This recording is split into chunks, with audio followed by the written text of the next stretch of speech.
Okay, so with this, I'm going to, without further ado, I'm going to invite our keynote speaker for today, Dr. Raghu Machiraju, who's a professor at The Ohio State University.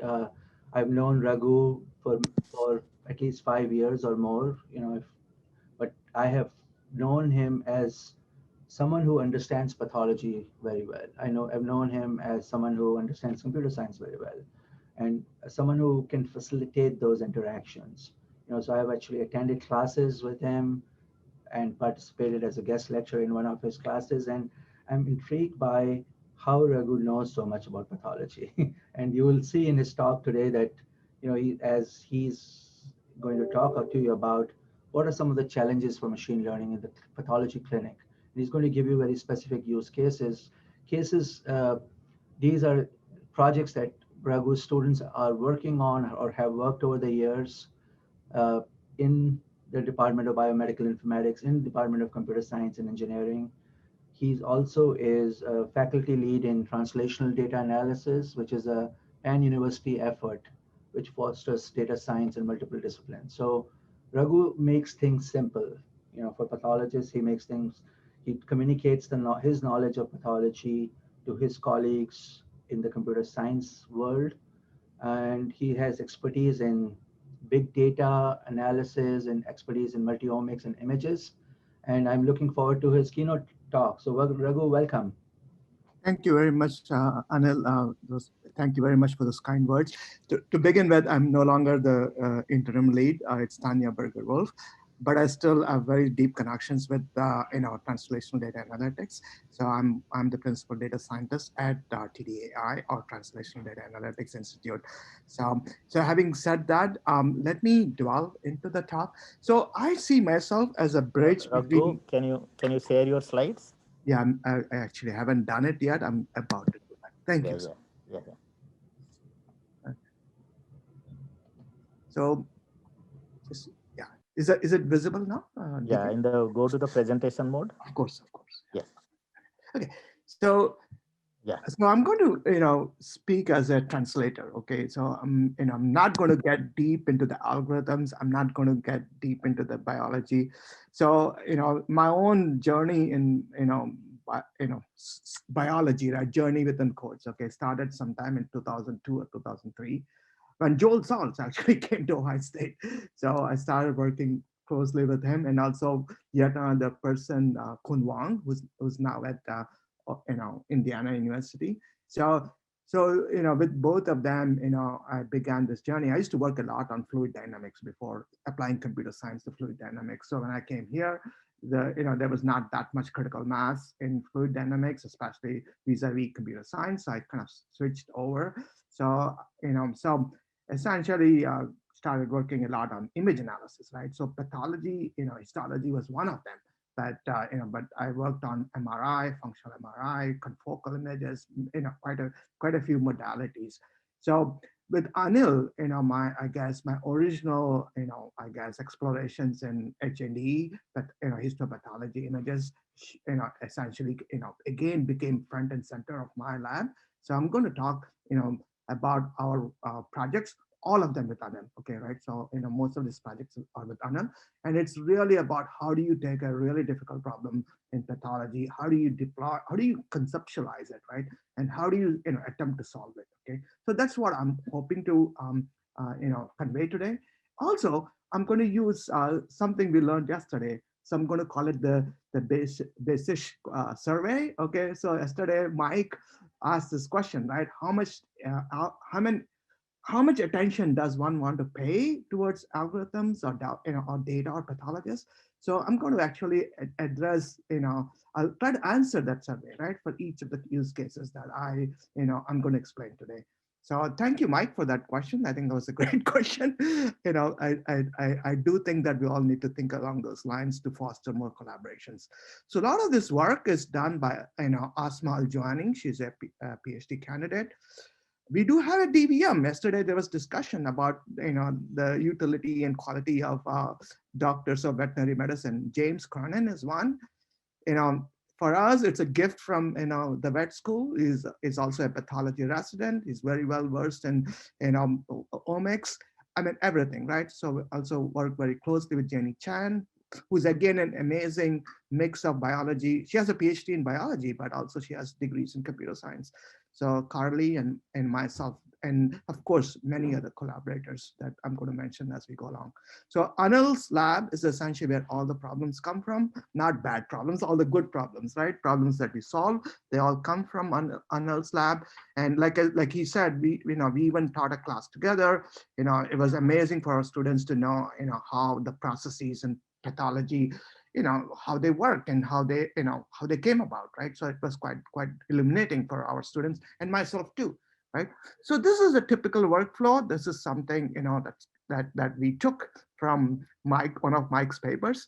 So this is you could say this is the current state of diagnostic workflows, right? So you have a tissue on a plate or maybe on a screen, right? Nowadays, everything is going to be on a screen, right?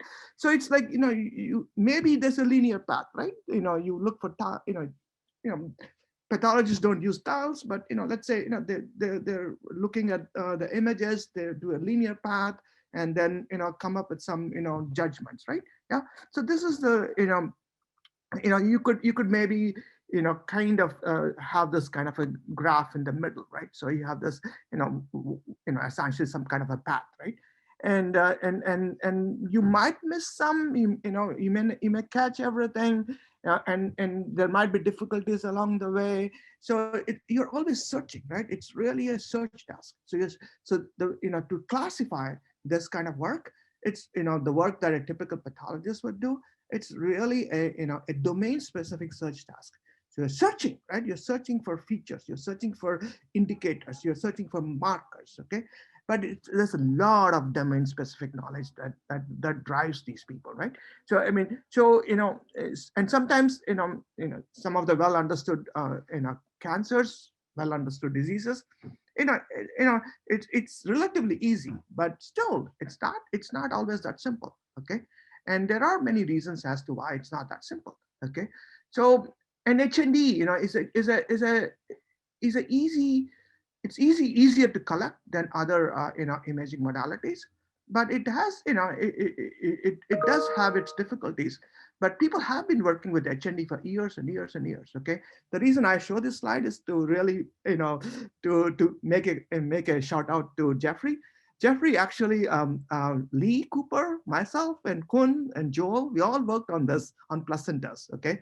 And we actually processed 1,000 slides, HNE slides in 2005, when we didn't have access to all these big machines and so on. The algorithms, pretty much were handcrafted, right?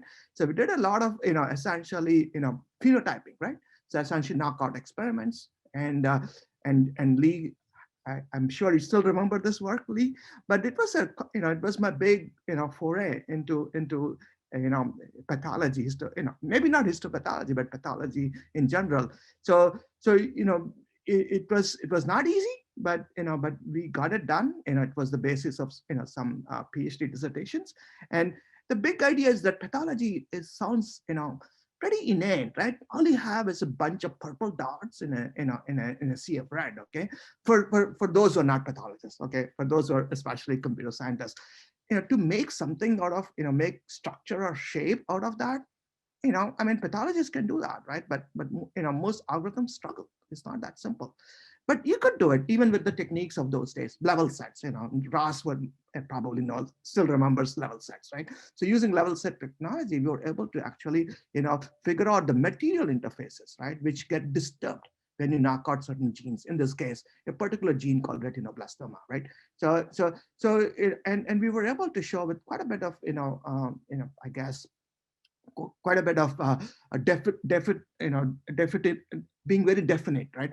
Very definite, I guess, um, reasons, with very positive, definite reasons, we were able to show that the interface between two particular interfaces, regions that get messed up, and that causes fetal death. And you could do that only with HND, nothing fancy, right? Now, as we went along, okay, right? So started getting more and more into histopathology, right? So we had this nice NVIDIA grant where we took large whole slide images, okay, and then created patches did a lot of standard image processing. One of the most useful tools is superpixel segmentation. I still think that it's a really cool technique. Okay, and what it does is like it gives you a collection of pixels, right? Not just in square patches, right, or rectangular patches, but pretty much arbitrary patches like you see here, right? The green, I guess partition of the image, right? And these are so-called homogeneous patterns as dictated by color and texture. Okay, now you could use other methods too, but still that gave us a lot of specificity in terms of what we learned. Okay, now of course these days with the advent of precision pathology and with AI being the companion, right, of precision pathology, everything goes deep. Again, I want to make a shout out to some of the great work that Lee is doing, right? So this is essentially now become the standard, I guess the fare, right? The standard way of doing things, right? How would you create models? And although these are interesting and useful, there are still limitations. And one particular use case, I'm going to illustrate why it may not always work. Okay, there might be other ways of looking at, maybe other tools that could be deployed here. Okay, now, and deep learning is everywhere, right? So even in the cancer world, okay, they've been deployed to a varying level of success. Okay, it's not always been successful, and many a times none of them have reached the clinic yet. Okay, that's something to remember. Okay, so and there's a lot of hype. Okay, as we all know, right? So there's it's been applied to breast, prostate, lung, the brain, skin. It goes on. It's a big list, right? Now, whatever technique you do, whatever cancer you work on, the task, right, the eventual task, okay, the diagnostic task, they're still very similar. Okay, they're very similar. So remember I talked about the image task, right? It's a search task, but towards what goals, right? Towards what kind of goals? The goals are very similar, right? You always would like to distinguish between disease and normal. Okay, you want to grade them, you want to distinguish cancer types. It doesn't change, right? And then you may want to basically gain novel insights into disease, right? Predict outcomes, right? Disease recurrence. Okay, and also many a times genomics, right? Fall back on genomics, right? Predict gene mutation status. Okay, so these things never change. Okay, the tasks are very similar. Okay, yeah. So and other goals of the tasks are very similar, right? And whatever methods you use, this is what pathologists care about. So we can essentially come up with the latest and greatest mousetrap, right? But it has to serve these purposes. Okay. Now, one of the things I've learned from Anil is that is the notion of a gold standard, right? I mean, I sort of knew about it, but Anil certainly it's almost become a mantra, right, for Anil, right? So he chants this mantra a lot, right? Whatever you guys do, can you make a gold standard, right? And this gold standard sometimes is also known as a criterion standard, right? So it's a diagnostic test or criteria best available under reasonable conditions, right? And this goes back to again some of the discussions yesterday, like what happens to how does pathology thrive in the middle of nowhere, right? And it happens a lot, right? So pathologists are scarce creatures, right? They're not available everywhere on this globe, right? So how could you create how could you create tools that help almost everybody to attain this gold standard, right? And ideally, if you do diagnose with this gold standard, you can get very high levels of specificity and sensitivity, right? And that is really why this emphasis is often placed, right? Now, machines can help. There is no doubt about it, right? Especially, but machines themselves will not work. So there is going to be a big need of machines and humans working together. And I think I think we all agree that this human machine teaming is important, and that's one of the reasons we made that a big part of this workshop. Right, today is all about HMT2, right, human machine teaming. Eric, Srini, and others will spend a lot of time discussing those ideas. This is another piece I stole from Mike's work and paper, right? So the reason I like this is because it, if you look at panel B, right, it gives you, a pretty much the kind of laundry list of things that, that are often, required, and, the kind of outcomes one shoots for, right? You know, they, you need to have color normalization so that you can compare apples to apples, okay? Yeah. I mean, if you have two images from different labs, you need to have something, that addresses that. ROI segmentation, that's a bread and butter, okay, right? Cell and structure phenotyping, right? I would add tissue, right? Tissue phenotyping, okay? And then statistics, spatial statistics is increasingly becoming, important. Kind of, it gets lost in the din of deep learning, but, but it is really important, okay? And, feature summaries and annotation.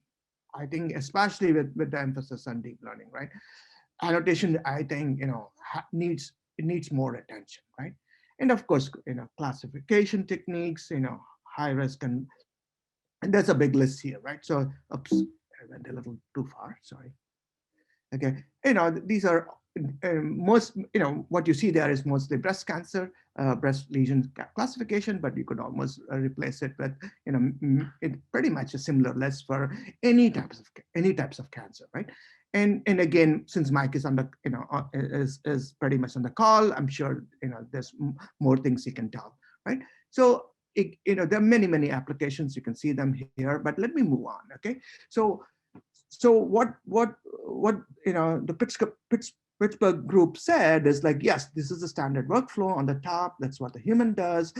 Can the machine, really help with the human task, make it better, have, better outcomes, right? If the fifth ROI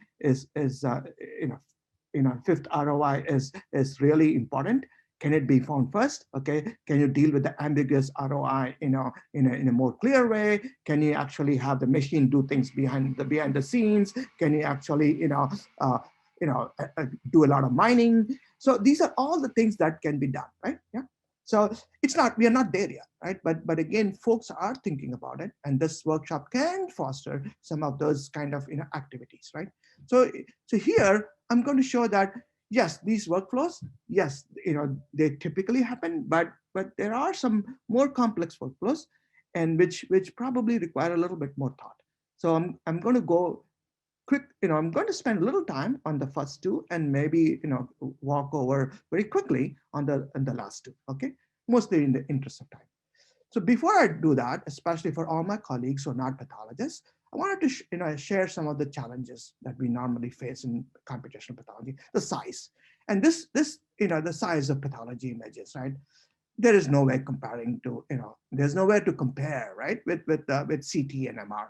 I mean, this is the typical scale down size of a CT image compared to what a typical digital pathology slide looks like. I mean, just look at the span. Okay, there's no way, right? Talking about huge sizes and at different resolutions. 60x is very common, okay? And you probably need to use all of the different magnifications, okay?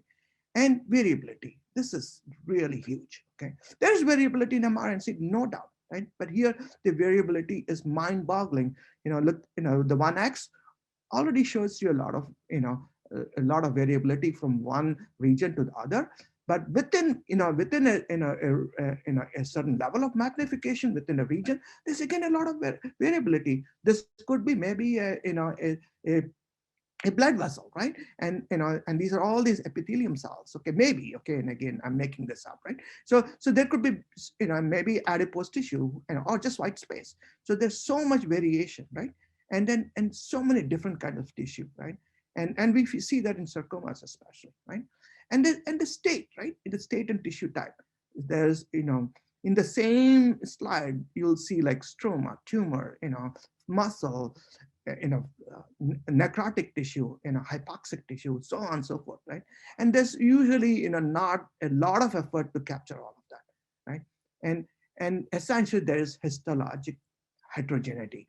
I'm making a distinction between different kinds of heterogeneity. There's also molecular heterogeneity. There's outcome heterogeneity. Outcome heterogeneity is the one which discusses the different outcomes to treatment, right? When you treat, you and I can have the same, histology, but we can respond very differently to treatment, right? And there's a lot of bias in everything we do, right? All this is a wonderful paper I found, which talks about visual traps, cognitive traps. This is really for biopsy scoring, but I think you could, pretty much say that there's a lot of bias that we bring as humans, right? When we work on pathology slides, we bring to the table, right? So let me make sure I'm on time. Yeah. So let me first talk about the very first use case. Okay. So can the image be used as a proxy for molecular markers, right? This is a big holy grail question, right? And Anand talked about it yesterday. So I was happy to note that he's working on similar problems, and but we've been thinking about it for the last year or so, right? And this is all goes back to biomarkers, okay? And there are different kinds of biomarkers. Can we use images because they're cheap? They're much cheaper, right? So this particular the particular biomarker we're going to talk about is still expensive. It's about $5,000 a pop, right? Can you use a much simpler test? And why do you care about biomarkers? Because, this is, you use these biomarkers to stratify patients so that you can treat them differently. Even within breast cancer, there are different kinds of breast cancers. And then, depending upon the kind of breast cancer, you treat, folks with different medications, okay? Now, this is the, the panel, the gene panel that's being looked at, right? By our group, right? And this particular, oncotype DX, and Anand talked about it yesterday too, right? So this gives you a panel of, genes, right? And this tells you whether they express or not.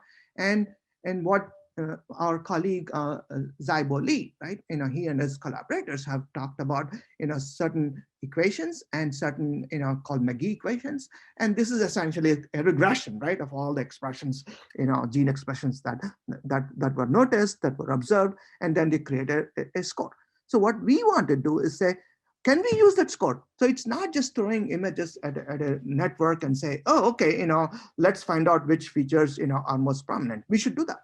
But can we do more, right? We do know that the recurrence score is useful. So why not use it, right? And especially we know that, the ones that, once above the images, the patients with the recurrence score about 30, we know that there could be recurrence, right? So could we look at those images? Could we analyze them? Could we actually correlate, with the value of the recurrence score? That's essentially what we're trying to do, right? So yes, we are certainly interested in finding which image features best correlate with different recurrence score, not just the one about 30, but almost every other range, right? So that's the study that we are working on with Zaibo, Anil, and others, right? And again, we use a lot of help from residents, okay? And this is something, again, we really thank Anil, okay?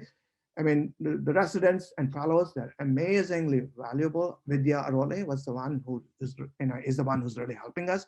We thank her a lot, for all the contributions she has made. So instead of, so we do want to create a morphological proxy, right?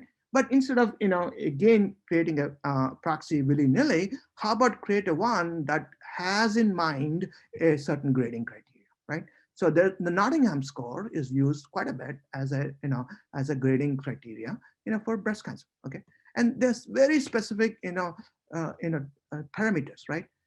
Tubal formation, nuclear pleomorphism, mitotic count, right? And again, why these exist, let's not worry about it. Let's say, this is something handed down from Nottingham, so we just use it, right? So the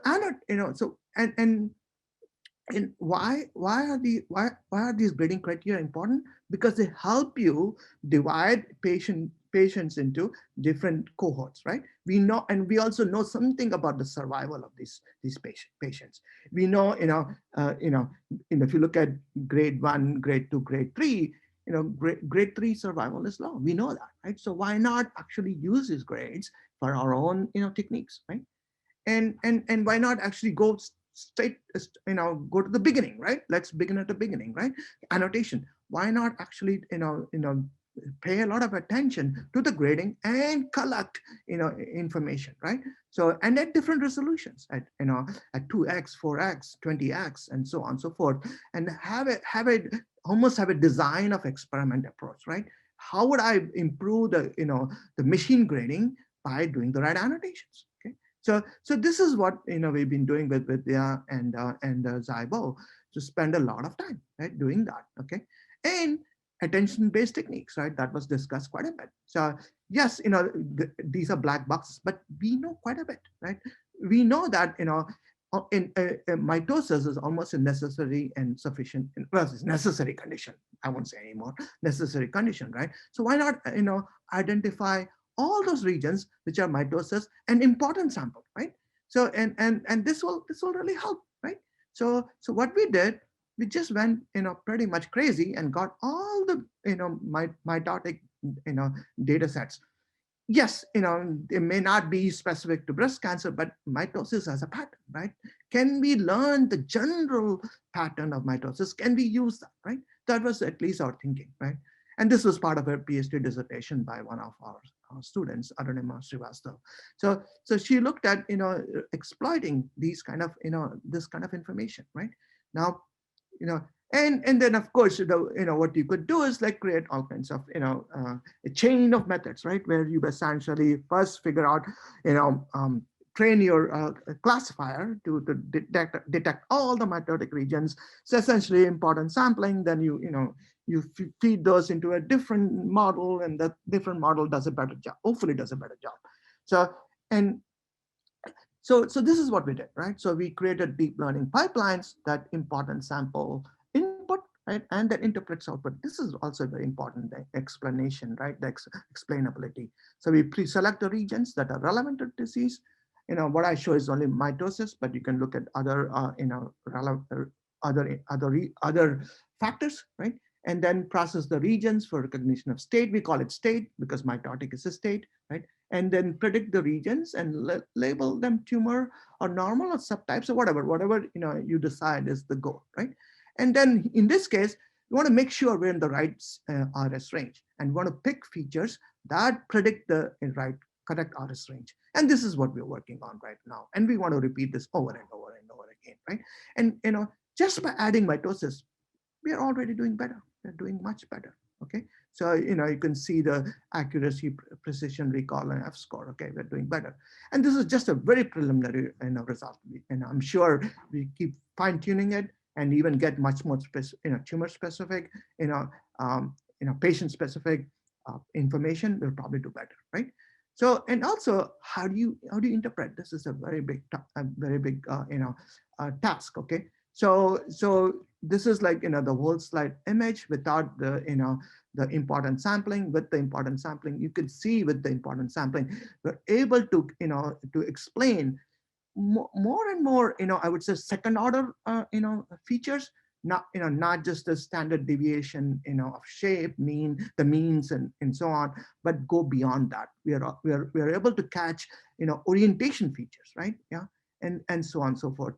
And that is really the advantage of attention-based, right? You could, perhaps not only use mitosis, but you could use other, other parameters. And this is what we are looking at right now. More, we are collecting training data of all parameters. We are doing much more attention-based learning, processing both patch and images at different resolutions, sort of multitask learning, right?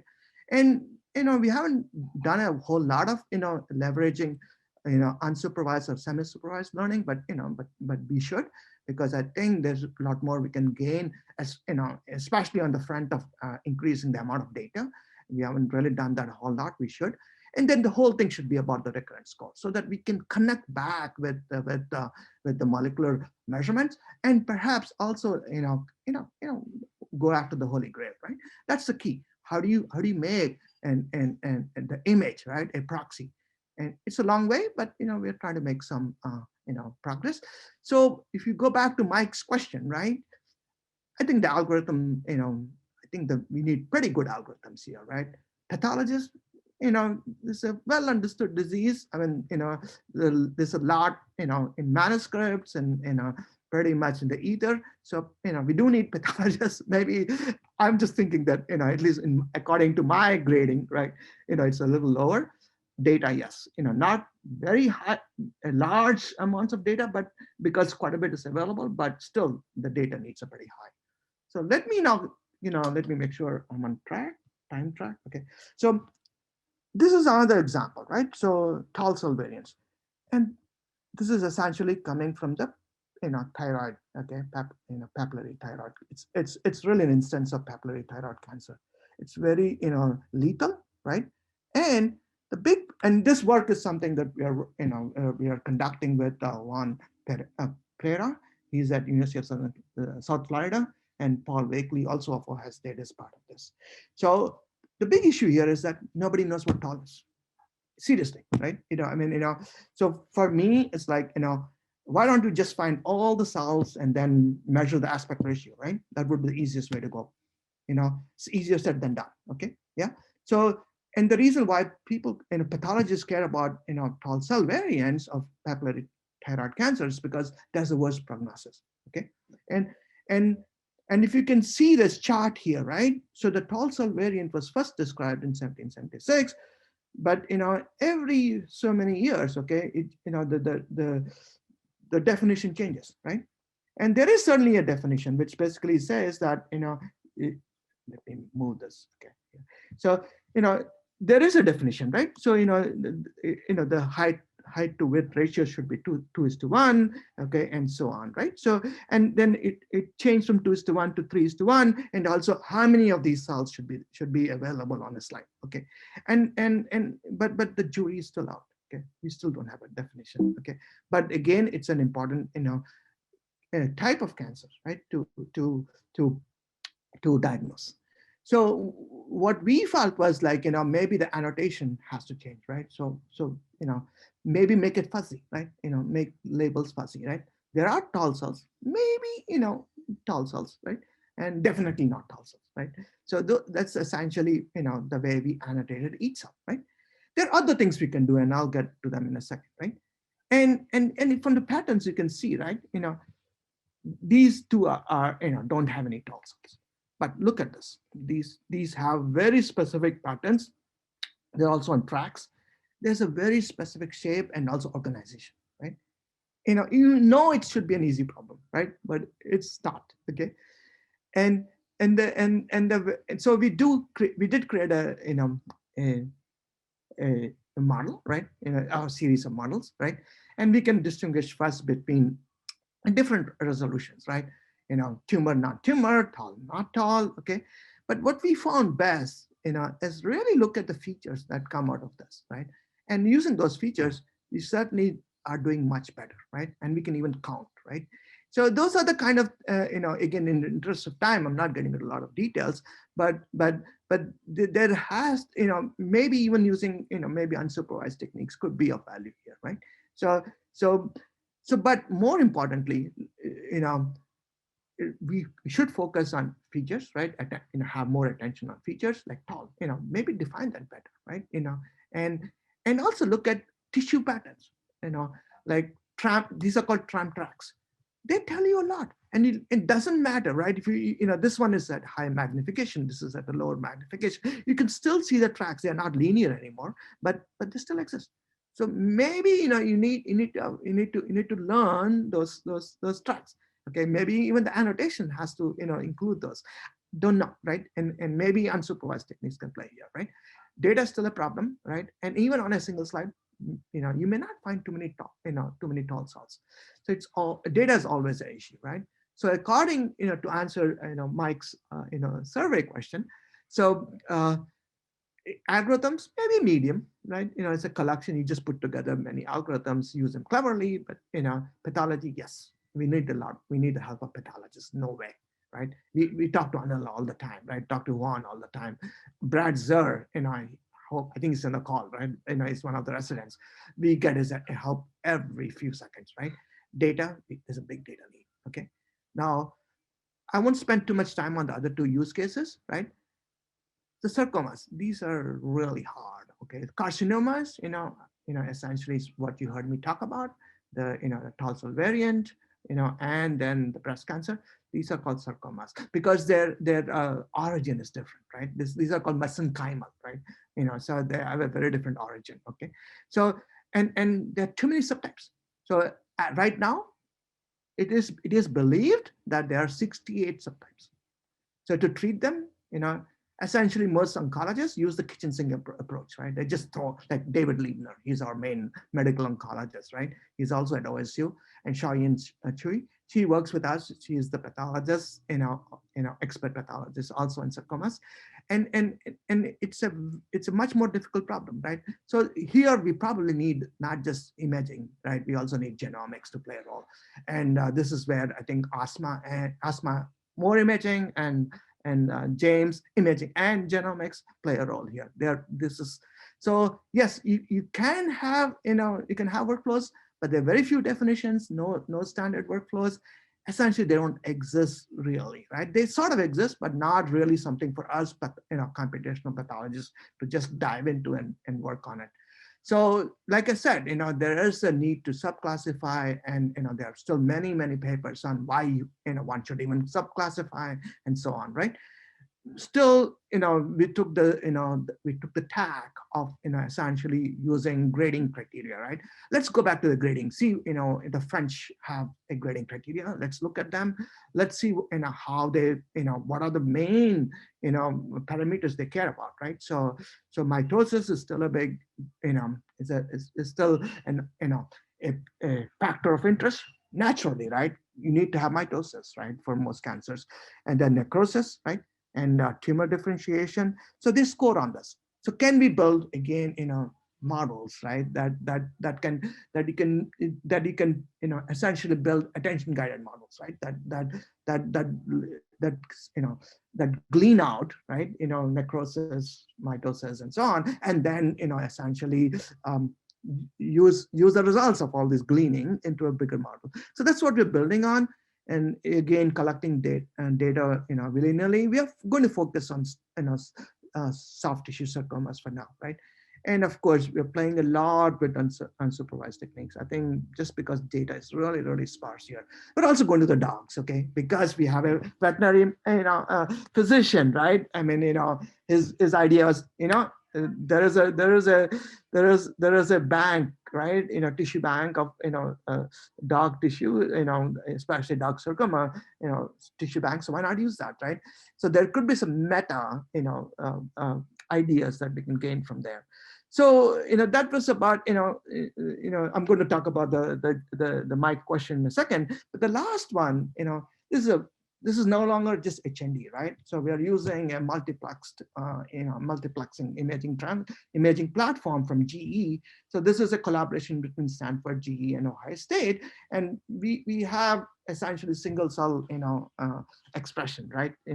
Of different proteins and genes, right? And this is quite. We are looking at prostate here, right?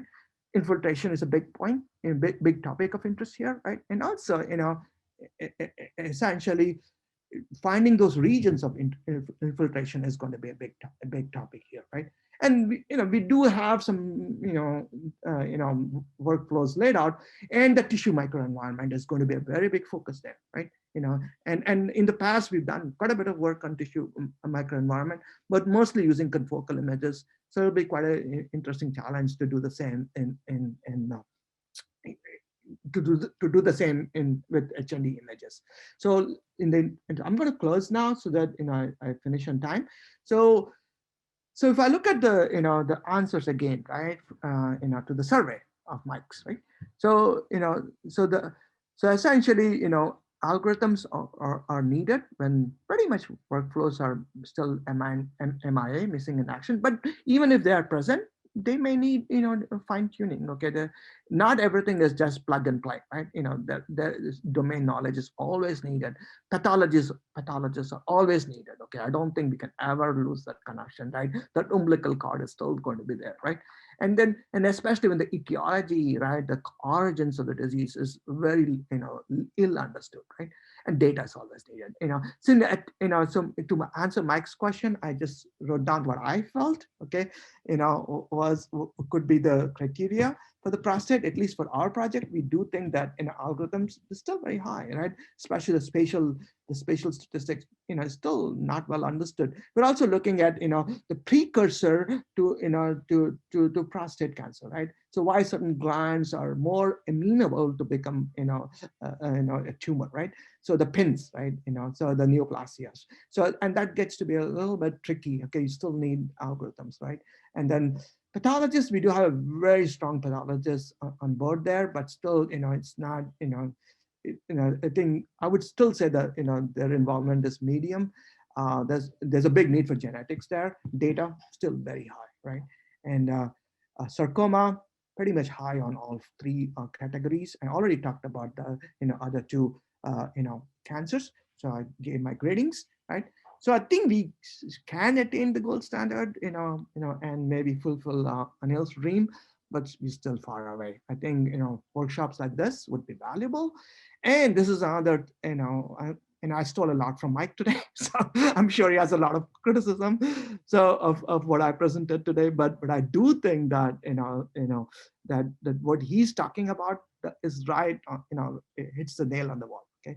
So building tools like this is really what we should be aiming for, okay? And this is I'm pretty much done now. I think I made it on time. So, so if anybody has questions, I'll be able to answer. I'll be happy to answer them. I don't speak Chinese, but I love this symbol. So I always use it. So thank you, Raghu, for so many notable quotables. But, I think the heavy lift is really to essentially use pathology as a platform to blast open the data that are captured now in our digital workflows to as many people that can do good science against this very valuable data set. In the chat box, for those of you who saw it, I posted an article that was done by an by the Alkin company, a French AI company that I'm collaborating with on a mesothelioma project. Okay. But, I do think that when I talk to the companies that are in the space, except maybe for Page AI, all of them are choking for having high quality data sets. Right. And it'll be interesting to see who becomes the leader in convincing their pathologists that this data is really for the research world and the clinical world, and that it's a valuable contribution as a pathologist to just make sure you can share biospecimens, clinical data, genomic data, imaging data in a way that really fosters discovery and improved care for patients. And as Anil knows, that's my quest. And I really do appreciate you showing, and again, with significant financial conflict of interest, the good work that Spintelix is doing in the area of making good tools for pathologists. I'm happy to, provide background on that, but I do have, again, a significant financial conflict of interest in that space. But the idea here is really to develop tools for pathologists that practice, make them more effective with whole slide images, and also to then face pharma and discovery biology and make sure they can ask deeper, more meaningful interrogations using the tools this community is putting together. So very nice talk. Thank you very much, Mike. I appreciate it. But I agree with you, the data is a big need, and this consortium probably can play a role, right, in making it as much data available as possible.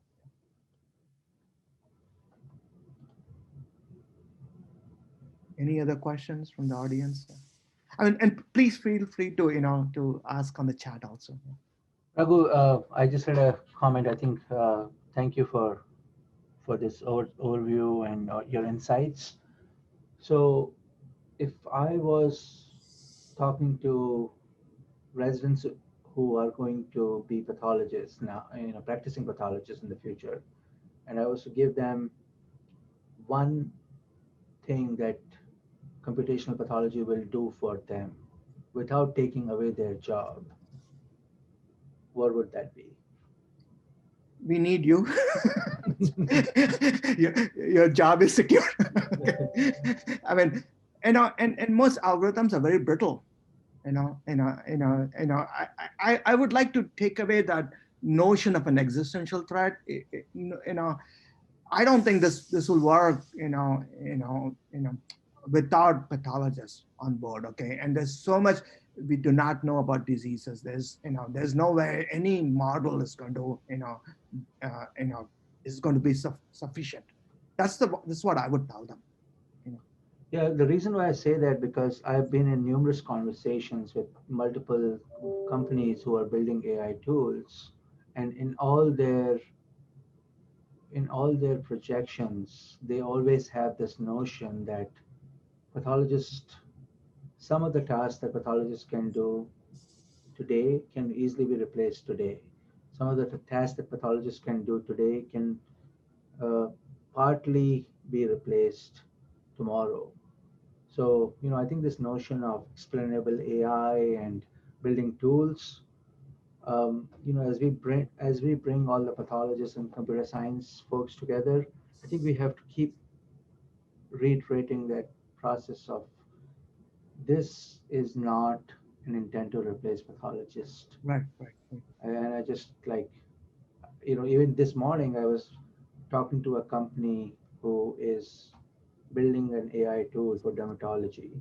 Mhm. They are projecting in their business model that, like in the next 5 years, some of the common diagnoses that pathologists make is like basal cell carcinoma, squamous cell carcinoma, will be done by computers, and you don't need pathologists for those tasks. And that has huge implications for the practice of pathology.